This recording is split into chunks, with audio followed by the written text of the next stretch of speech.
Familiar faces, now with power-ups and speed boosts.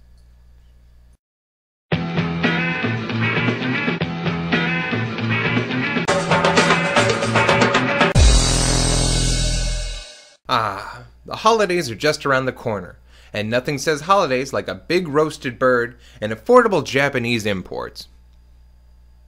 That's right, today we're taking a look at Gigan from Godzilla. A lot of people think that one giant monster is pretty much the same as another. Toho Studios actually worked hard to give their creations different personalities as well as abilities. From the noble Mothra, to the domineering Ghidorah, to lazy Caesar, and of course everyone's favorite badass reptile with a heart of weapons-grade uranium, Godzilla himself. And despite being one of the most recognizable of the Godzilla villains, with his hook hands, buzzsaw belly, and robotic chicken head, a lot of people are oblivious to the little characteristics that make up Gigan. Gigan is often nicknamed as the Chicken, which is an obvious comparison, but he's also called Fish Stick. Yeah, he's got scales and fins, but why Fish Stick? I just don't get why they call him Fish Stick, unless the Japanese leave the hooks in. Moving on, let's start with his first appearance. Incidentally, Gigan couldn't have picked a worse movie to make his debut. Godzilla vs. Gigan, or Godzilla on Monster Island, is pegged by most Godzilla fans as one of the worst movies in the series. It's plagued by a mind-numbing slow pace, gross use of stock footage from earlier films, and a bizarre inconsistencies with the franchise. The plot revolves around the theme park based on Godzilla and the other monsters of the world. Asterisk, Japan. I sometimes stop and think about how weird this is. Despite becoming a hero at this point in the series, Godzilla is still an unpredictable beast who has and is still capable of wiping out thousands of innocent lives at a time. So he fights off a couple monsters. I wouldn't go so far as to build a shrine to him. Or worse, a sex doll. Here comes Godzilla. No matter, he cannot withstand the power of our two monsters. Haha! Wait, what's he doing to our building? No, that's nasty. Oh well, I guess we'll just have to ride it out. Someone put on some music. Alright, who the hell chose this song? It was on random. Look, can you please change it right now?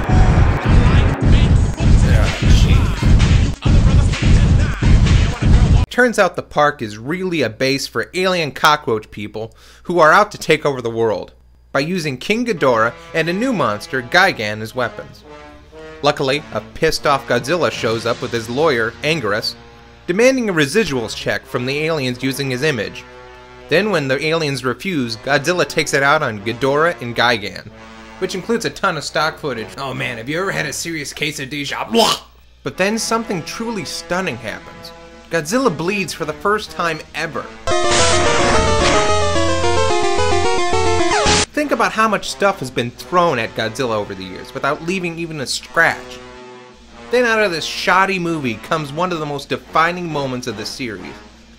Gigan was now concreted in the minds of Godzilla fans as one of his most badass enemies. The movie ends the way all Godzilla movies end, so let's move on to Godzilla vs. Megalon. In this movie, a bunch of scientists are conducting underground nuclear experiments. Why? Because they can.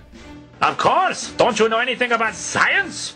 Anyway, they end up disturbing this underground society of humans that have evolved with rudders on their heads. So the underground people send up Megalon, a beetle monster who has drills for hands and the ability to spit bombs. But then Godzilla shows up with a robot named Jet Jaguar, a character created by a grade schooler in a contest. Then just to put the salt on the rim of this insanity margarita, Gigan shows up for some reason. Who's that? Yeah, that's my wife. Actually, the Inner Dwellers managed to contact space aliens and ask to borrow Gigan. Come on, can we borrow your monster? We promise to be super extra careful with him. Oops. Shut up, honey, it's just fire. This is actually a good time to point out something that happened in both of Gigan's appearances. Other than the infamous Godzilla dropkick, this movie documents the second time that Gigan has abandoned a partner when his side starts losing a battle, which explains why Chicken is a way better nickname than Fish Stick. It was a while before Gigan showed up in another Godzilla movie. but the two made an appearance on a TV show called Zone Fighter, which was Toho's answer to the Ultraman series. A little weird how Gigan needs parachutes now.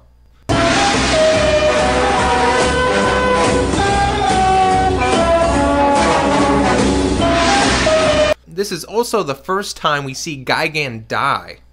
And he's not killed by Godzilla, but Zone Fighter. Congratulations! You killed a giant chicken that I beat up many times before. Truly, you are a hero for the ages. The next and final appearance of Gigan to date was in the 2004 movie Godzilla Final Wars. The plot is actually better than most Godzilla movies, but to boil it down to its elements, aliens, giant monsters, mind control, missed one. Come on, motherfucker! Oh, and here comes Fish Stick. That's a lot of fish. But you know what? He actually looks pretty cool. Plus now he can fire chains out of his hands, a la Scorpion. But that doesn't really help him because Godzilla just blasts his head off. Boom! Headshot! Then most of the movie is filled with Godzilla beating the crap out of other monsters, including a delightful scene where he flash fries the American Godzilla.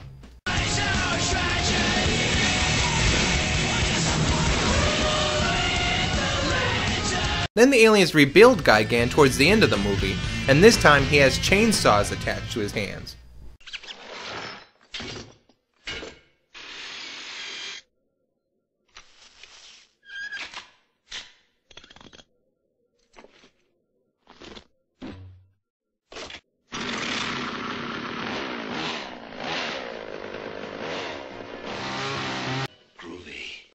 With an improved Gigan and the new Monster X, it looks like Godzilla's in trouble until Mothra shows up!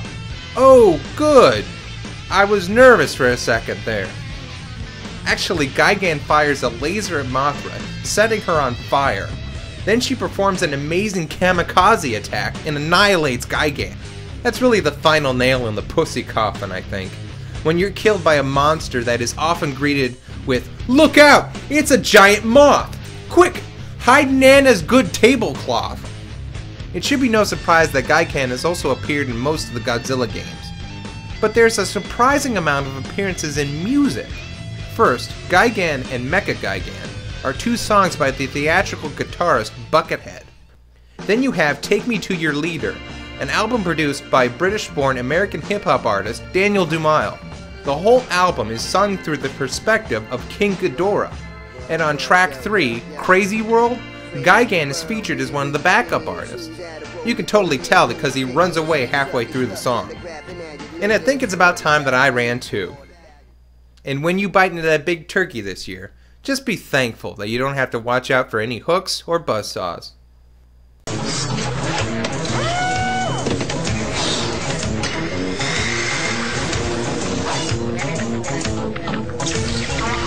Did you see that chicken guy running around? That guy was weird. Yeah, really weird. It's a gay chicken.